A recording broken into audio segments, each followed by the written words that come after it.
Show is right here on Fox Sports Radio 620 KMNS. There's Anderson here. Head coach of the Sioux City Musketeers is Luke Strand. It is time for the 2018-19 Sioux City Musketeers season. The season starts officially coming up on Friday. It is the Fall Classic, and for the first time, the Fall Classic, and I guess we do it like an all-star term. This time it counts. And no matter what time of morning or afternoon it is, it counts into the regular season schedule. Friday morning game, we're talking Central Time. It's going to be 9 o'clock. Puck drop 9 a.m. I did have to go over this a few times with our fabulous log lady who schedules all these things at the radio station. She kept going, you said a.m. a.m., right? It is a.m. It is a.m. on Friday, and then 7 p.m. Central Standard Time on Saturday. Musketeers against Green Bay on Friday, against Muskegon on Saturday, and here we go, time for an 18-hour bus trip for the gang. What are you trying to get your sleep right now? Well, are you guys ready to go? I mean, if you guys don't know each other, you will know each other by Friday morning. It's been an interesting camp. I think the whole deal here. A lot of quality time with each other. We spent some games on the road here in the exhibition season, and probably worked out a couple of road kinks right away that way. And now to start the year, I mean, this Fall Classic was always exhibition season. Now it's real, and now it's about points. It doesn't matter the time of the year, it doesn't matter the distance to travel. It matters on the points you're getting. Well, it'll be interesting, and it should be a lot of fun. You'll have a chance to see other teams, obviously. Would you want to scout out of the teams, or maybe after your first game? Pretty much seen every team play. They have video. We have video. You know, Andy Johnson's been on the road doing their part. Our coaching staff kind of split up the West here and went and saw some other teams, and definitely caught the East on video. Well, we'll talk all about matchups with Green Bay, talk about matchups with Muskegon, because those are the official games, but let's talk about this team. You said you've had some bus time together, you've had some growing together, and it started off with you guys being deep woods in Smokey the Bear as you were up in Sioux Center at a campground and working on things. It had to be interesting for a lot of young men that have never seen a campground before, or maybe an open fire. Yeah, the number of hands that went up in the air when we talked about who had been camping before was minimal. Did you have to re-justify it, say camping as in there was trees around one time when you were staying at a hotel somewhere? I think these guys were glamping, really not camping. Maybe it was pretty glamorous on their end of things. So, you know what? It's been one of those. I think the exhibition, you know, started out with the fraternity camp at the Sioux Center, which did a fabulous job. The Oxygen Center up there is an amazing, nice little place, and the folks there helped us out a ton. Yeah, let's try 4 cabins and a 5th meal. Hey, it all works. We got some air mattresses and got some, let's see, there was some prices time, so it's campfire. Was there any songs? If you ever want to see a European eat a s'more, that's another new trick. They probably have not seen that. They had never seen the graham cracker, the chocolate got eaten separate, the marshmallow got basically raw, darn near flame. Oh, really? The other side of it? Yeah, you might want to think it's got to cool off before you try to shove it in your mouth. Learning lessons that we learned when we were 5, but these young men have been on the ice. They can tell us all about skating and everything there is. You might want to throw them back to Cub Scouts or something of that nature, but you know what? It was good. It was a lot of team time, a lot of bonding time, a lot of sharing time. You know, you go through the exhibition season. Now we just had a roster cut down yesterday, so that kind of switched some things around. We traded for defenseman Brady Smith. We traded for a forward Josh Pauline. A couple of guys exit out the door. One goes to our Philly list. The other 2, unfortunately, parted ways, and that's kind of the nature of the business this time of year. We get that pronunciation down. You said Boline. Boline. Let's talk about these 2 individuals before we even talk about the roster. And Josh Boline, you had mentioned him, I want to say last year towards the end of the year, where you were looking to track him down. Am I wrong? No, I know I have a decent memory. Yeah, it's pretty old, actually. I know Sandra would say the same, but for hockey, you may, right? Very important things in life, not those little things like anniversaries. Yeah, birthday's a big deal. Bo's a 6'1", right shot centerman, gets around the rink well, competes. He was young in the league a year ago, as high school senior. At that time, as the league tests you, it did push him. He ended up with 13, 14 points, whatever it was last year as a first-year guy. I do think there's way more to come in what he's got to offer. Quite certainly been in here for a couple years. Couple years, it looks like size. Is he going to be a physical, a strong player, skilled player, fast player, what player? That's kind of the more interesting part. He's got some more hard skill things. I think he's obviously got some ruggedness at 6'1", but at the same time gets around the rink plenty, and he's got stick to make some plays. I think we'll find him winning a lot of face-offs at the dot. So those things all add up. And he's played plenty of wing in his time, so that versatility is always nice to have. Brady Smith. He is a long veteran, couple-year veteran, played, I guess, same club. It was called Bloomington, then Central Illinois. He had 7 points last year. Kind of explain what his style is on the blue line. Big skater, really tenacious kid as far as competitor goes. I think he's going to find a puck moving deep. He gets around the ring very well. That 80 games of experience has come sometimes a hard way. Just to being a young kid, got thrown in the range as a high school junior. He survived the year. Last year was a senior in high school. Had a pretty good year, a little bit of injury, but otherwise good. And now, same deal. Strong chance to be a two-year kid here as well. Two-year kid, that is always good, especially with experience. Yeah, he's already played 80 games, so that's a big bonus for us, I think, on both sides of things. So I think we can find some experience with our youth, but yet still young players that can be here for a bit. That was a good balance between the time. How many guys will be in Sioux City because between your 23-man roster and maybe affiliate players? We'll have pretty much 24 here in Strand. Okay. We'll rotate that 01 spot or maybe the 2000 spot throughout the affiliate list. You're allowed to play 6 games on there once you play your 6 games. Then we don't see it till until like March, whatever, 15th. But we could play right off anyone who's a 2001 born can play right off that affiliate list and get their games in without penalty. So it's a way to keep another player or two around town and really give yourself some health. But we've got tournaments, we've got international play, we've got health, we've got slumps, we've got a lot of things going. So hopefully some extra bodies here really pay off. You made the decision to make some transactions, and the transactions were there. You alluded to looking at other people's rosters to shore up a couple of things, and because I didn't sound like you were disappointed in what you had. If you got these guys, so be it, but it wasn't something that you needed, you just improved. Yeah, I think there was a big point of our doing was to, our group I thought had an excellent exhibition time. It wasn't a lack of, they're like 2 points. There's no disappointment in what was going on. I do think to jerk a chain and put a new body in here is an easy thing to do and sometimes a very valuable thing to do. And I also think if there was ways to upgrade that we could and figured we could afford to lose or move some people, that's what we were doing. It turned out to be a positive thing. Well, I look at comparison. You're always attached to the phone. It reminds me of Steve Montgomery, the manager of the Sioux City Explorers. Always has said, unless you're always looking to improve in some way, shape, or form, whether it's on the field or off the ice or whatever the case is, or improving your lineup, you're going to slowly fade downward. Yeah, it was pretty good. No, but to that point, it is. I mean, you're constantly, we grade through, so we play an opponent, we go through, we grade out their players. Andy and our scouting staff do the same thing. We've got every team rated out as far as when they came in the league, as far as the draft. We put a value as far as what that player is valued at. And you're always kind of tinkering to see who's playing. Maybe someone's not playing the ice time. Maybe someone's got a lower forward thinking they're not getting ice in the league. Defensively, vice versa. And if those players become available for the right price, we want to win now.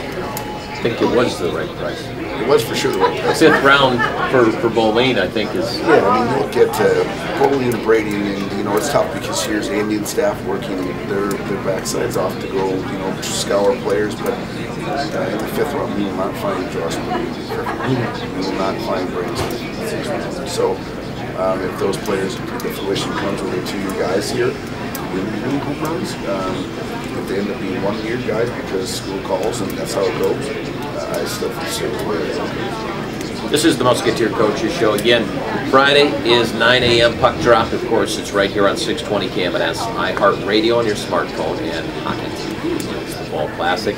Saturday, it's 7 p.m. Let's get our first break in. We'll come back. We'll talk more about this team, talk about the preparation, the travel, and everything else in between. The Musketeer Coaches Show is right here at Bob Road's North End Zone on Fox Sports Radio 620 KMNS.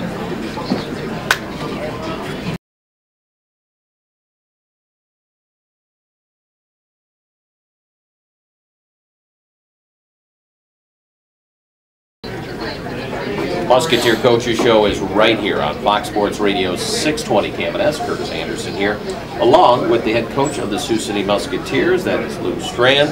As we talk Musketeer hockey, you kind of put things together a little bit. We've seen preseason here and there. It looks like a couple lines are kind of coming together, and obviously things can change, and you will change things to check them out. But that top line of Pospisil, Brink, and Kelly have kind of stuck together. They have, you know, it's a balance. Obviously, I think everyone's going to see a different, maybe version of Pospisil. I think there's still obviously a Tiger, you know, dumping the guy in the game on Friday for basically sideswiping Brinker, and then so he's going to still be aggressive. But I think that's going to be we can see him on the ice and making plays. Kelly's a great addition to our group. A Finn that's big, strong, great skate. Got a little different. He's keeping very physical. He's a little bit harder than maybe Sampo. I don't think he's the electric, ESPN play, but at the same time, he's falling back from that for us here.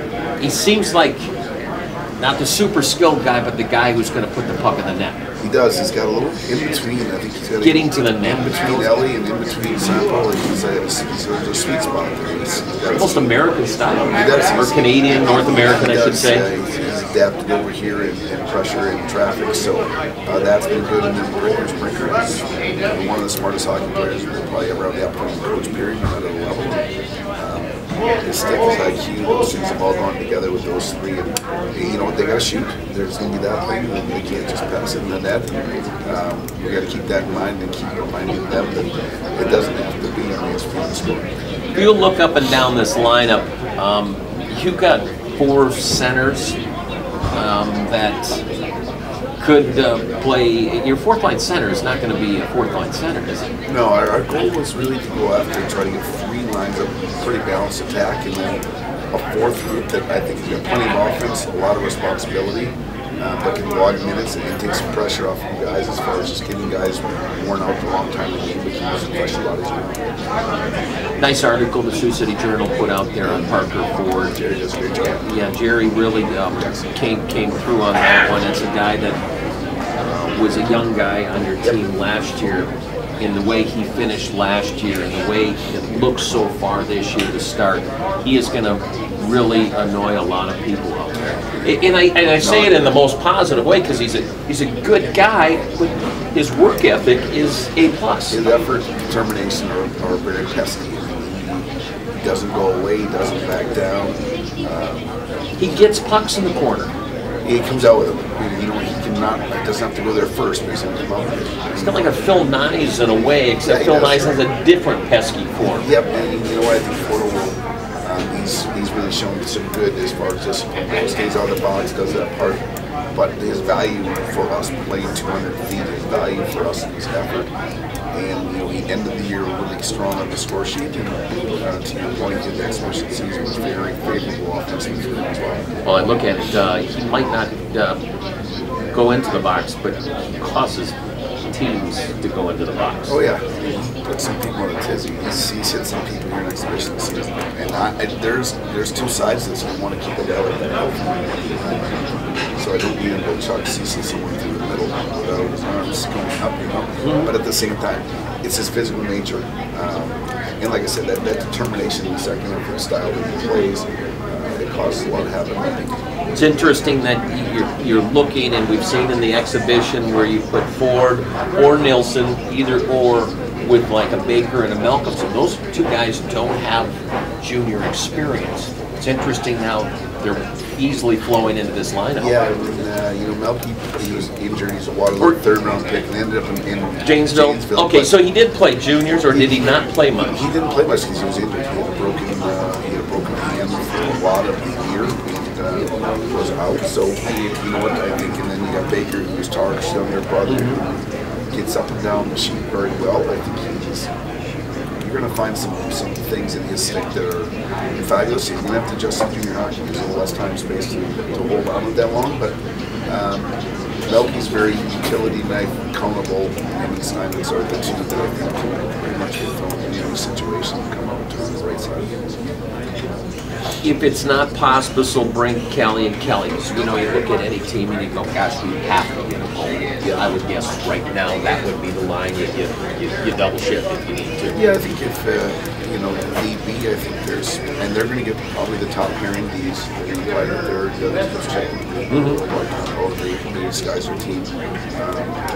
So if you're telling me Ford gets a goal against the second Ds or Nilsson. Or Nilsson gets goal, that's a good matchup for us. Yeah, that's where it seems like you can separate. Because Pass and that gang are still going to get their points, but Ford and Nilsson. For sure. And you know what, if you were, you know, that's like that rotation of pitchers, you know. Our third guy rotation is pretty good if we're a certain team in the league. Yeah, you know, and it'll matter when you get to home games and you know, you get to get some matchups in your favor. You get to start tossing against each third group or a younger player. I expect offensive favor. But at the same time, you know, Nilsson has shown that he can play up and down the rink.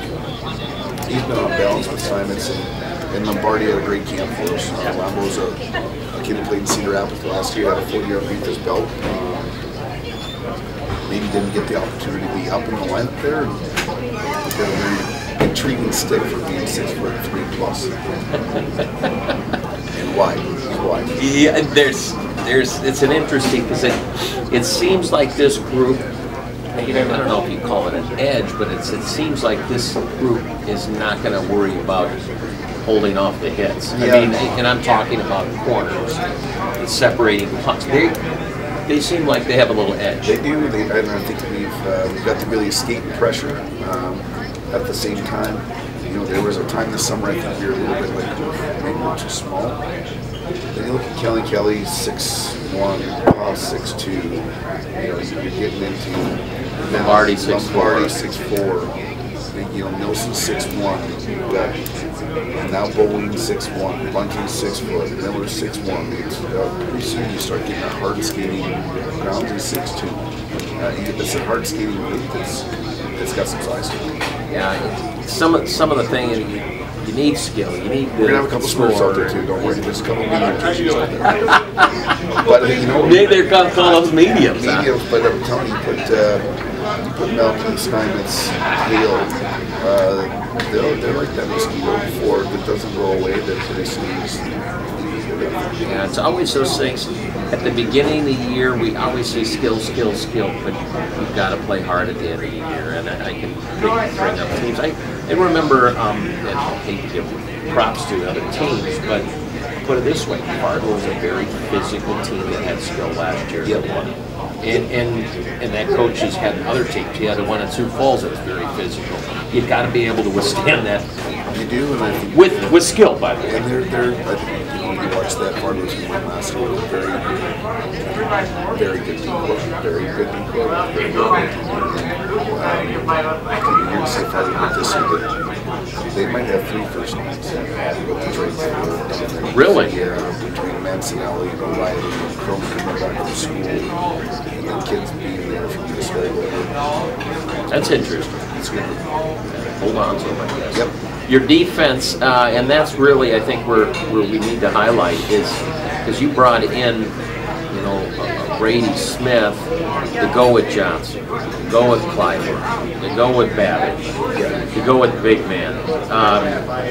You feel pretty confident, don't you? Yeah, you get Johnson here, you get Smith with junior hockey, Babbage has played junior hockey, Clyburn has played 2+ years in junior hockey. You can have the back sometimes in care who are going to be big-time players and passing. They're going to be a big-time player. Since going to be a big.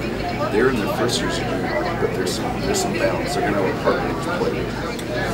Yeah, and clearing pucks so important at this level, or actually moving pucks, skating pucks, and I think this group can all skate. Exits out there. It's just already helped. You can see how much our forwards have the puck up to take to the way more than have to go off the glass and chase it and try to find it. Yeah, but that's what you had, and that's what inexperience does. You've got to wade through it, and you have to make it a little easier going instead of sophisticated hockey. Yeah, isn't the hockey supposed to be easy? It takes years off your life in the process of it. Yeah, when do you make that decision going, let's make it a little easier? Yeah, no, there is, everyone in this time frame of the year especially wants to do it by the book, how it's been taught. That's the way. And then at the end of the day, I think there's some balance in finding the idea that the success is the bottom line. It might be ugly sometimes, it might be spectacular other times, but the consistency of success. Well, and success starts between the pipes, and we've already talked about what Cross looks like so far this year. He's a lot taller, still yet looks young, and how's Seibel coming along, pushing him? I've got all the faith in the world besides he's come to work, he's got an attitude about playing that position. At the same time, we've got a funky schedule. We've got 2 in Pitt, 1 in Green Bay, 1 in Cedar Rapids. So now you're 3 weeks into this, 4 games. It's hard to get a goalie in the rotation rhythm without playing. So, and then we jump right into a 3-3. So at the end of the day, Sides will be a goalie that put a pause for us here in a positive manner. Let's take another break. We'll talk about Green Bay. We'll talk about Muskegon. It's the Fall Classic. It's Friday. It's an early game, 9 a.m. puck drop against Green Bay. Saturday is 7 o'clock. I'm talking Central Time, so if you look on it, it says other things on there. But we'll have the coverage of KMNS, also iHeartRadio, Hockey TV as well. So we'll be right back at Bob Rose from End Zone, Fox Sports Radio 620 KMNS.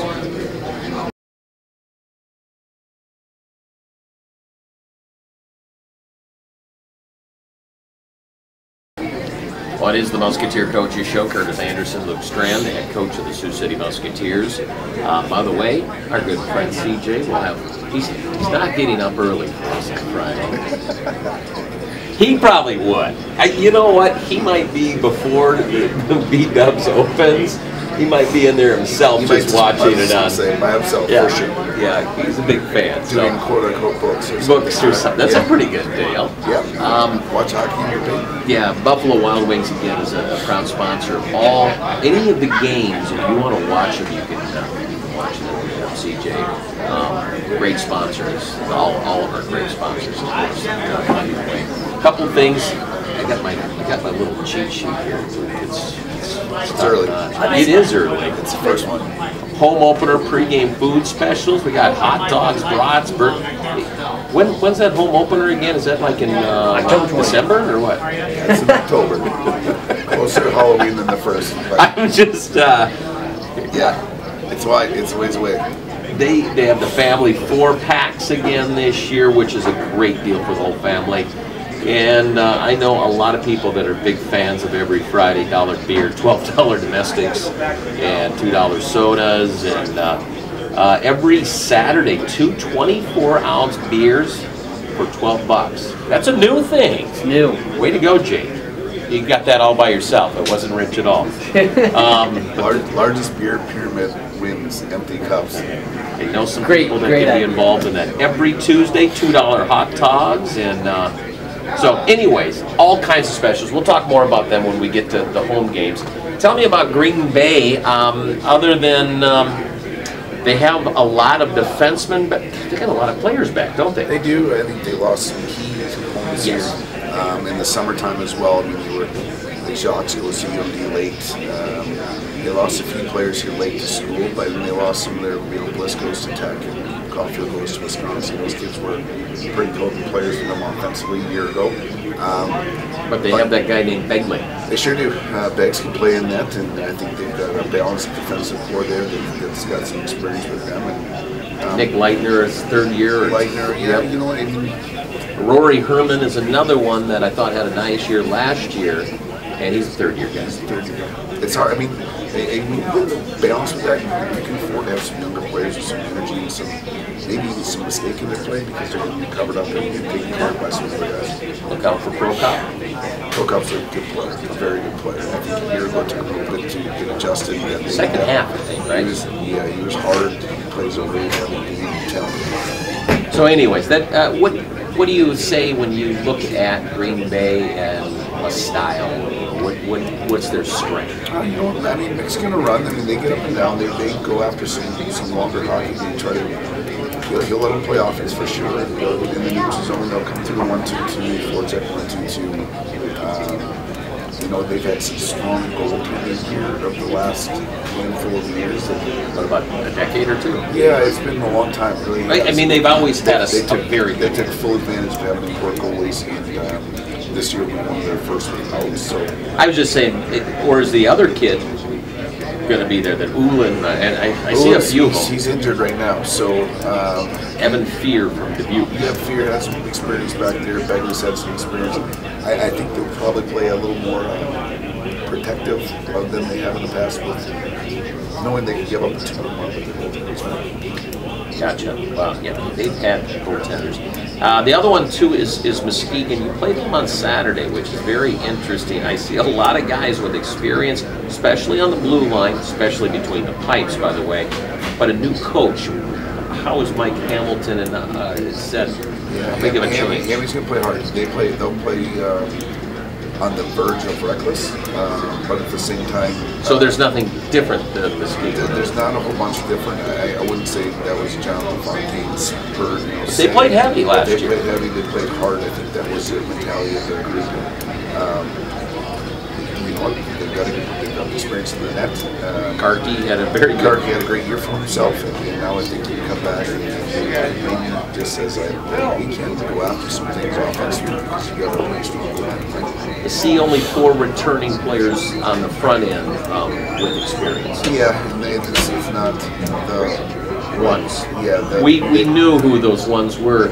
There was a brother who played defense and a brother who played forward, and he touched the puck. He usually was in the back of the net. The guys who was only one boys a lot of ways a year ago. So, you know, and that's going back to us. That's exciting. We have 9 guys who have played last year with us, let alone the other guys that played around. So, those times hopefully can change back to our favorites experience-wise. They've been fun games with Muskegon, and they've always had an edge. They play with an edge. I think the rink's a little bit small over there in Muskegon. They pretty much built a small rink. So it's weird. We play Friday morning at 10 a.m. We play Saturday night at 8 p.m. Eastern time, by the way. We don't want to mess with you. Yeah, sorry. 9 Central, 7 Central, but that's a big gap in between games. So it could be hopefully good on both sides. We need to get some information in, but some rest, and go back to back games, which we haven't done much this exhibition. Talk about this facility now. What does it look like? LeBeau Center, what have you? Yeah, the PMC Center, it's Penn's practice facility, so they've got everything hold to one side is all of their physical therapy, gym, overlooks. Can I like a stick Johnny's or something?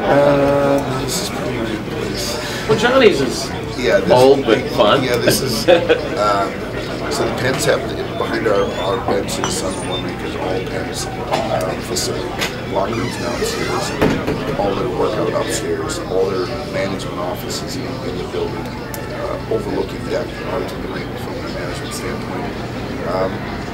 And they've got a side-by-side, so the other rink is pretty much set up the same without all the fills up the people's locker room. But I think all games are on one sheet. We're going to be on the main sheet. Yep.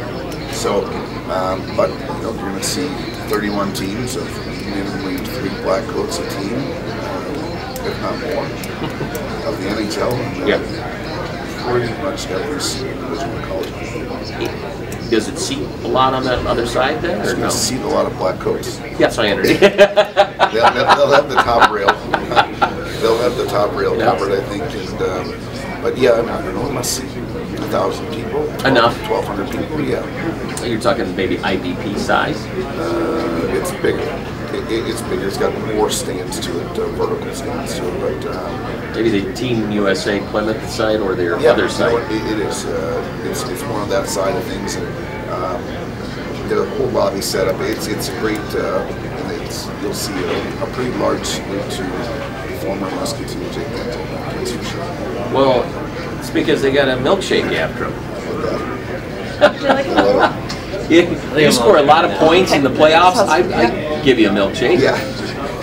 You like set records, that is. He keeps scoring. He keeps scoring. So hopefully we can get Genzel and talk to our guys here on Thursday. Give him a little perspective. It was nice when Lee Peterson back. He came back and skated with us for a few days. And he spoke to the guys about his time in Sioux City and what it meant to him. It's pretty amazing when guys go away and they get to reflect on what they had here, how high it ends up on the list. There's a lot of guys out there that have NHL sweaters or pro sweaters as well. For sure. It was Avery, Idaho? Yep, he's off to EC? Yep, he's off to Idaho. And how's that East anyway, by the way? I can never figure out that thing. You get every they're east of California or what? You get the vet that's hanging around, you get the young guy that's trying to make a name for himself and get out of it. So he's got his hands full there. Now, you guys are traveling starting tonight. I'll meet you there. Sorry. I hate smiling when I say that, but 18 hours, where is your destination for today? I mean, for tomorrow morning. Yeah, we're going to swap out bus drivers at some point in the evening or the morning time here, early, about 8 hours or so, and then we're going to South Bend, Indiana. Gonna go see that facility? Time change, we can skate there. The guys out of football field around that. Awesome place. Beautiful place, awesome place. Maybe throw a Rudy on the way and get some guys to get us wrapped around what we're going to. Heck, I mean, I've been there a few times. It's quite amazing, and I think everyone overlooks obviously the hockey facility. It is, as far as what they've done there at Compton Ice Rink is crazy. There was a time when the old curtain split the gym and the rink. Those times are long gone. They've got another family donated to Notre Dame. Beautiful brick facade. It's gorgeous. So that'll be a nice place for us to get up and go to breakfast there in South Bend. They'll walk down the ice, get up and down the sheet area, and have a bite to go way out the door, and then they'll get tomorrow night. Wednesday night? 6 o'clock. Wednesday night. Oh, I said I didn't know if you were waiting until Thursday or what have you. And nope, we're going from South Bend to Pittsburgh. We end up in Harmerville, just south of Bend. Practice there Thursday morning at Shane Clifford's facility there. So get Cliffy out with the goalies, get Mike Urento, our strength coach, out with the guys on some deeper testing. Then get into Cranberry where we play 45 minutes down the road. And other guys probably get over to UPMC, get their eyeballs on that. So the first time they don't see is Friday morning, that's for sure. Tell you what, it should be fun. It's happening, and it's exciting. It's been it feels like forever, and it's been great having a new staff. It's been great putting the pieces together here. We get to fly them, so it's a great bus trip. Next week will be a good bus trip too. Yeah, you fly there too. Do they take place? Well, you can get close and sled in. Actually, you just can't tackle people there because you're really rough. You're cheap there is what you're saying. We are out of time. Coach, I'll see you at the rink. Flag football. There you go. Fox Sports Radio 620, KMNS, Sioux City.